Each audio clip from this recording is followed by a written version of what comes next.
A sabedoria popular diz que se tem placa, tem história. E no caso da Fórmula 1, se tem diretiva técnica, é porque alguém tentou burlar a regra. E em tempos de pré-temporada, quando o assunto do momento é o novo regulamento, esse de 2026, cheio de mudanças, talvez as maiores alterações de regra da história, mudando aerodinâmica, motor, combustível, chassi e até o modo de pilotagem. É comum ler nos comentários gente indignada com a FIA, que proíbe isso e impede aquilo, fecha determinada brecha e etc e tal. Por que a Federação Internacional de Automobilismo faz isso? Ela seria uma imensa estraga-prazeres determinada a cortar o barato deste esporte?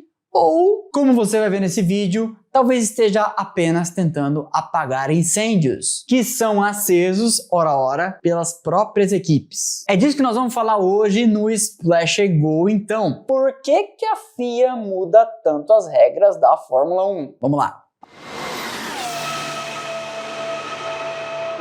A Fórmula 1 é o auge do automobilismo em termos de tecnologia, custos, melhores pilotos, os carros mais avançados e blá blá blá blá blá blá. Você já ouviu essa história dezenas de vezes, eu não vou falar isso de novo. E existe uma força reguladora, a FIA, Federação Internacional de Automobilismo, que cria, junto com as equipes, os regulamentos. Ela é responsável por arbitrar o esporte e cobra para isso. E frequentemente a FIA fica numa posição de geni, tomando chumbo de todos os lados, das equipes de Fórmula 1 e da galera aqui fora, sob diversas críticas que de vez em quando ela merece, mas que às vezes, e eu tô aqui para falar disso, não é exatamente culpa dela, não é exatamente ela que começou a encrenca. É difícil imaginar, mas o primeiro regulamento da Fórmula 1, lá em 1950, tinha uma página e meia. E hoje em dia tem 160 e tantas da última vez que eu olhei, não lembro agora.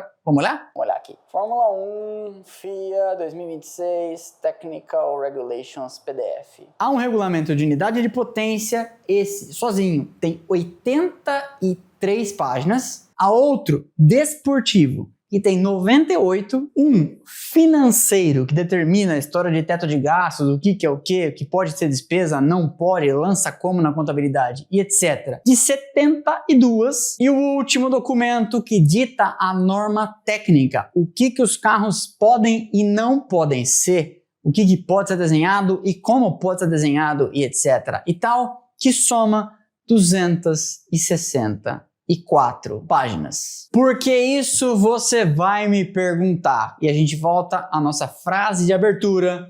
Se tem placa e se tem regra, tem história. Mas antes de mais nada, vamos entender aqui os princípios norteadores. A construção de um regulamento é um projeto feito a várias mãos. A FIA elabora um objetivo, princípios norteadores, uma ideia base de onde ela mira chegar, e isso é feito ao longo de anos conversando com a própria Fórmula 1 e com as 10, agora 11 equipes, além de muita conversa com as fabricantes, quem paga efetivamente a conta. Este regulamento atual tem 4 ideias base. Como sempre, a segurança, o que implica sempre no aumento de estruturas anti-impacto na lateral, na frente, no Santo Antônio, etc. Isso é comum a todos os regulamentos. Também comum a todos os regulamentos o foco em melhorar a competição. Quando dá errado, pense comigo, ninguém fez uma regra para gerar corridas ruins. O objetivo, e há muita gente inteligente e bem paga, melhor paga inclusive do que nós, muito melhor, mirando em melhorar a capacidade dos carros de um seguir o outro, as ultrapassagens, etc. Afinal de contas, ninguém tem interesse em corridas ruins. Nem quem faz a regra, nem quem corre sobre as regras. 3. A sustentabilidade é um dos princípios basilares, um dos pilares atuais do regulamento. Isso também foi feito em conversa com os fabricantes e com as equipes. Quem faz os motores queria dar um passo adiante, rumo ao uso de fontes renováveis de energia e motores com melhor desempenho na relação o que se faz com 1 litro de combustível. Por fim, o quarto pilar, o pilar da relevância, mirando em manter a Fórmula 1 interessante para quem faz carros e para quem compra eles. E esse último, que parece uma bobagem, é fundamental para a Fórmula 1 continuar sendo o que é. Quer um exemplo? A NASCAR nos Estados Unidos, por exemplo, não desenvolve um parafuso de tecnologia. E essa é uma proposta para a categoria, que vem ao longo dos últimos 5 anos perdendo cada vez mais relevância. É enorme, ainda, é verdade, mas não tem o apelo de pesquisa e desenvolvimento que a Fórmula 1 tem com as fabricantes. E não há uma conexão entre o Toyota Camry ou o Ford Mustang ou o Chevrolet XPTO que anda de NASCAR. Nem sei se esses ainda andam, porque não há nada que ande nesses carros que vai parar no carro de rua. Por quê? Porque a NASCAR é uma categoria spec. Os carros são todos iguais. E o envolvimento das fabricantes está muito mais conectado ao departamento de marketing do que ao departamento de corrida e pesquisa e desenvolvimento. Só daí você já entende a diferença, só daí você já entende por que há uma conexão diferente em termos de relevância. Pense de 2014 para cá, como cada vez mais a gente vem vendo carros de rua com uma autonomia cada vez maior, fazendo cada vez mais com 1 litro de combustível e volumes de deslocamento, ou seja, motores menores, 1.4, 1.3, 1.0, turbo fazendo a potência que no passado você precisava de um 2.0, 2.2, 3.0. Não estou defendendo nada, meu sonho é uma Ferrari 355 com aquele motor imenso aspirado fazendo barulho.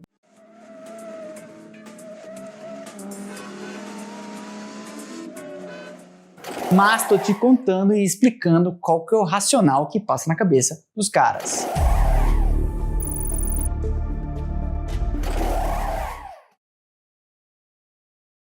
Ao longo de décadas, o foco dos reguladores vai mudando conforme vão aparecendo as tecnologias, conforme os desafios vão surgindo. Na década de 50 e 60, basicamente, o objetivo era impedir que os coleguinhas se matassem na pista. 100% do esforço dos reguladores estava em tentar transformar aquela carnificina em algo mais razoável. As regras eram mínimas, focadas no tamanho do motor. E aí, conforme os freios, por exemplo, vão mudando de tambor para disco, vão surgindo as demandas, as exigências de explicar e delimitar o que pode e o que não pode. Quando surge o disco, tambor deixa de ser um tema. Quando os carros vão ficando cada vez mais rápidos e os pilotos começam a morrer, tem que vir o legislador e aplicar uma norma determinando que se use cinto de segurança e capacete, que no começo não era obrigatório e o capacete era uma touquinha de couro. Pode ter certeza que a caixa de comentários no Instagram, se existisse em 1971, ia chamar aquele tal de Jack Stewart, que defendia melhoras na segurança,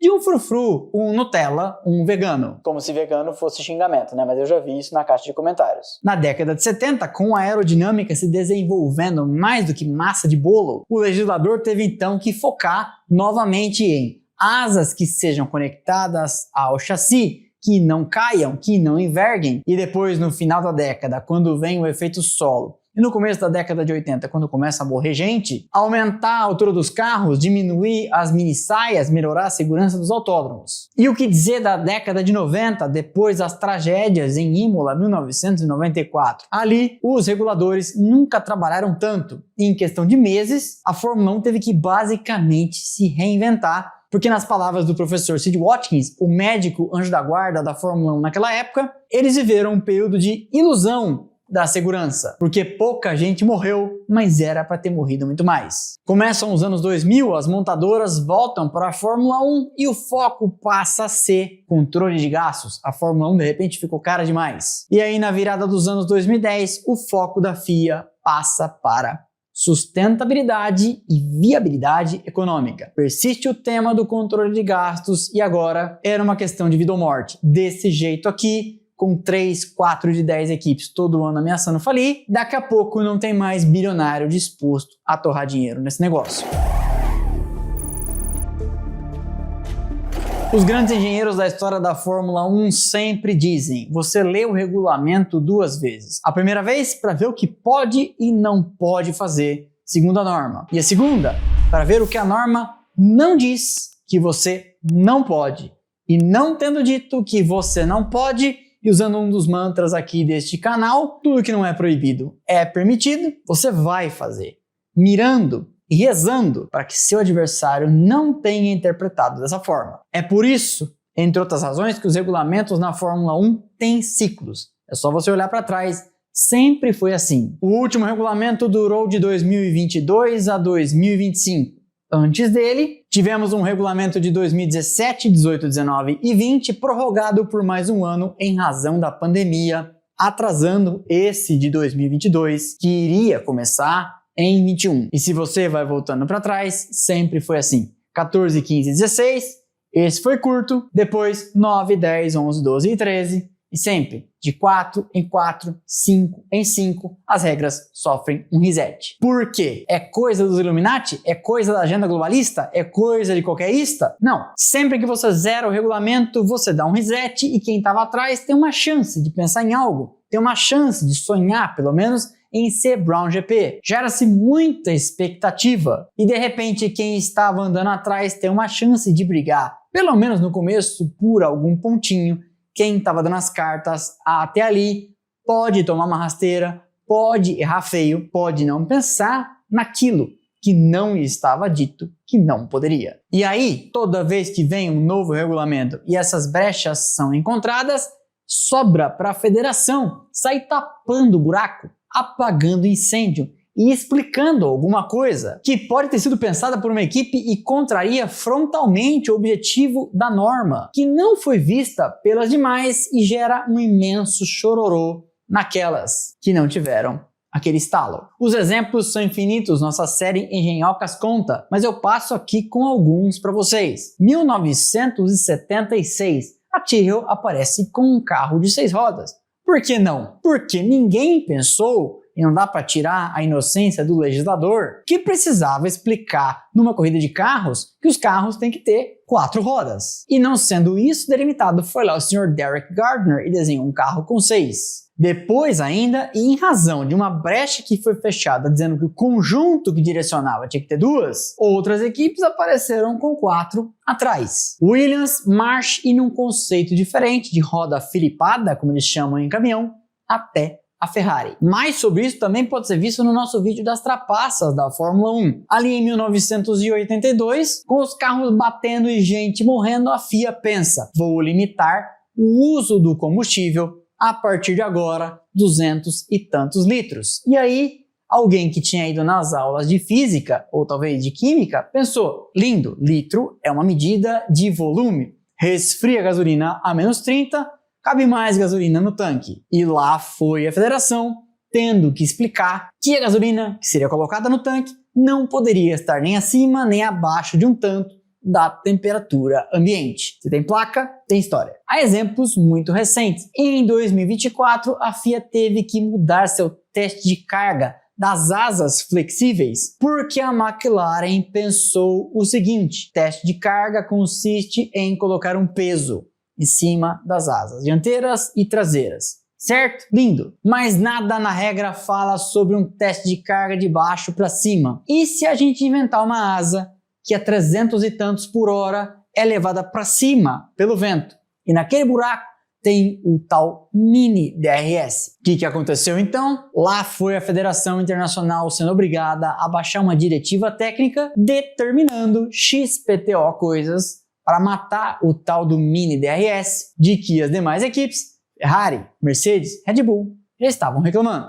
Ah, mas só teve um caso recente. Ah, é? E o que dizer daquela uma que determinou que dentro do cockpit da Red Bull um lacre seria colocado? Porque havia um parafuso que podia mexer na altura do carro em regime de parque fechado, de maneira praticamente imperceptível. E então, para evitar qualquer problema, a FIA falou: senhora Red Bull, beleza, mas vou meter um lacre aqui no parafuso, né, para não ficar chato. E lá na era do efeito solo, ainda com todo mundo batendo e morrendo, a FIA determina uma altura mínima para os carros de corrida. Para diminuir a influência do efeito solo, reduziu o downforce e com isso tirar desempenho dos carros. O que fez a Brabham de Gordon Murray, numa solução que foi copiada depois pelo resto do grid, concebeu um mecanismo hidropneumático que abaixava a suspensão do carro acima de uma determinada velocidade, e voltando para os boxes, ele lentamente ia subindo, e uma vez parado, era medido pela FIA e estava na altura regulamentar,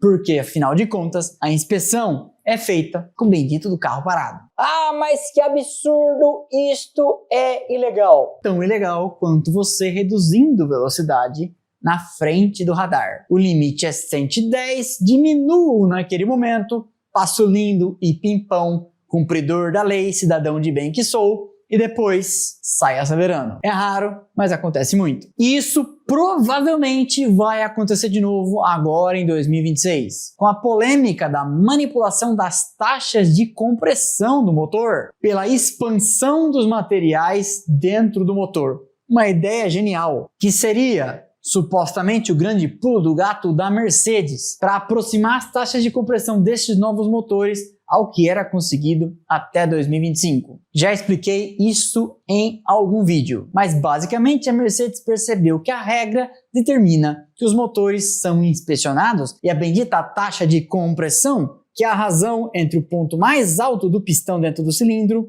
e o volume total dele, de 18 para 1, baixando de 16 nesse ano, poderia ser atingida, e com isso ganhar mais potência, com a engenharia de materiais do pistão, que uma vez aquecido, se aproximava. Só que isso é medido com o carro a temperatura ambiente. E aí lá na pista, a não sei quantas 1000 rotações por minuto e o motor quente, o pistão se aproxima. E aí você tem uma taxa de compressão parecida. Mas como vai fazer para inspecionar o bendito do motor rodando lá longe, quando o próprio regulamento diz que a medição será feita à temperatura ambiente? Percebe como nem sempre a culpa é da FIA? Percebe que seu regulamento tem tantas páginas, inclusive em normas administrativas de dinheiro, teto de gastos? Há uma razão para isso, e a razão para isso é os próprios competidores são o capeta? Pois é, todo mundo lá e aqui dentro da Fórmula 1 e fora, gente comum como nós, está de olho tentando, como diria no Tropa de Elite, adiantar o seu lado, para não falar outra coisa daquele filme. E sobra para a federação seguir correndo atrás de garantir que os princípios lá atrás daquele regulamento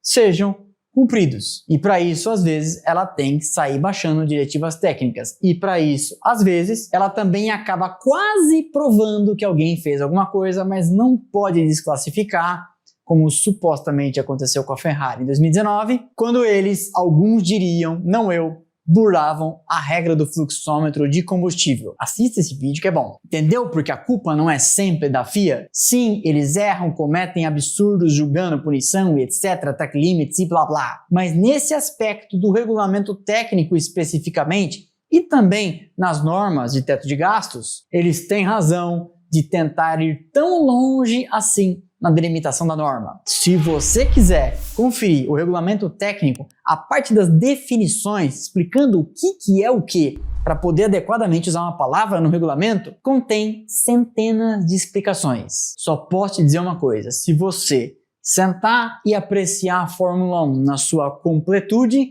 incluindo a genialidade dos caras que pensam numa coisa assim, você vai ter uma experiência muito mais legal do que ficar amando um piloto e odiando o outro, detestando uma equipe, torcendo pelo fracasso de alguém e pelo sucesso. Mas isso é papo para outra hora. Esse foi então mais um episódio do Splash and Go no YouTube. Eu espero que vocês tenham gostado. Deixa o like que é de graça, não custa nada, você sabe, e ajuda demais o canal. Quebra essa pra mim, o trabalho é ínfimo. E eu te vejo aqui nos próximos vídeos lá no Instagram, Twitter, Thread, TikTok, onde tem conteúdo o tempo todo. Estão passando aqui os arrobas, o link está lá embaixo na descrição. Para não perder nada, e quando eu falo nada, são mais de 900 postagens só no YouTube por ano. Temos canais de notificação, Instagram, Telegram e WhatsApp, onde você entra e passa a receber um recadinho automático no instante que eu publico cada um dos conteúdos. A gente se vê nas redes sociais, a gente se vê no próximo vídeo. Valeu e aquele abraço.